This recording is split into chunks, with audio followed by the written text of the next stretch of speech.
Okay, so like I said, when we go through these bones, you'll see in parentheses after each bone name um, a count. So, for example, here, the frontal bone, there's only one frontal bone. And I'm doing that so that you can kind of keep track because, we throw out the numbers 22 bones in the skull. But if you understand where those bones are and how many, it will help you to remember it that much better. So, first is the frontal bone. And of course, it's not advancing. And there we go. Um, what I'm going to do, in addition to telling you the bone count, is for each of these bones, I'm going to explain the features of that bone. Now, the thing is there are way more than we are talking about. But you'll have different bumps or holes in it or lines or ridges, and those are called features of bones. So let's start here. This is the frontal bone, and when you were making your skulls, one of the things that you had to pay attention to was the orbit and the shape of the orbit when you were molding it. And the frontal bone forms the anterior portion of the skull, the front of it, which is above the eyes, and your forehead is basically your frontal bone. It also forms the roof of the nasal cavity. And then, of course, as you can see in this picture, the orbits, which you know by now are the bony sockets that hold the eye. And there is a hole just above the orbit called the supraorbital foramen. And supra means above, orbital is referring to the orbit, and foramen, anytime you see that word or hear that word, it is referring to a hole or an opening in the bone. So the supraorbital foramen is a hole through which blood vessels pass through to the forehead. If you look at this image of the orbit, you can see the frontal bone at the top up here. And I also want you to notice how many different colors there are in this image of the orbit.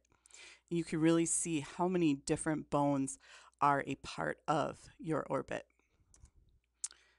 I also want you to learn about the sinuses. And if you look at this image, looks old image, but it's good because you can see the different sinuses that are in your face or in your forehead.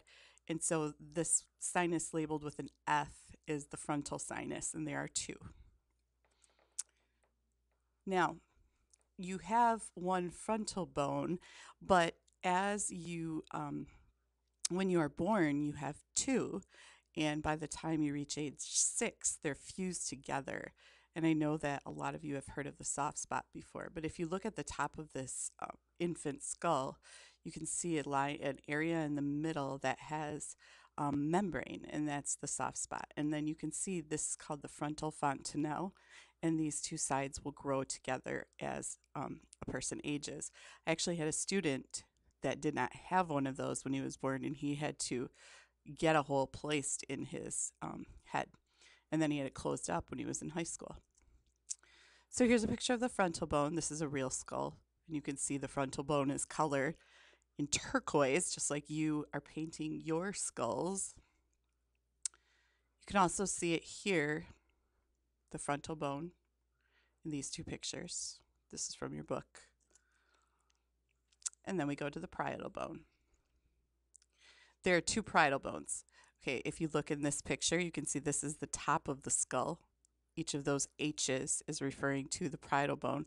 And then in between the two, there is a suture. And I just went really fast, so let me go back a second. This forms the roof and the sides of the cranium. Okay. Here you can see another image of it, and you can see how it forms the side of your head. And this orange line is the sagittal suture, and you can see that it fuses the right and left parietal bones. And then there's the coronal suture that joins the frontal and parietal bone. So sutures, again, are joints in the skull that are immovable, and they fuse together, or they bring together the flat bones of the skull. So here you can see the parietal bone, the coronal suture, and the frontal bone. Last is the occipital bone.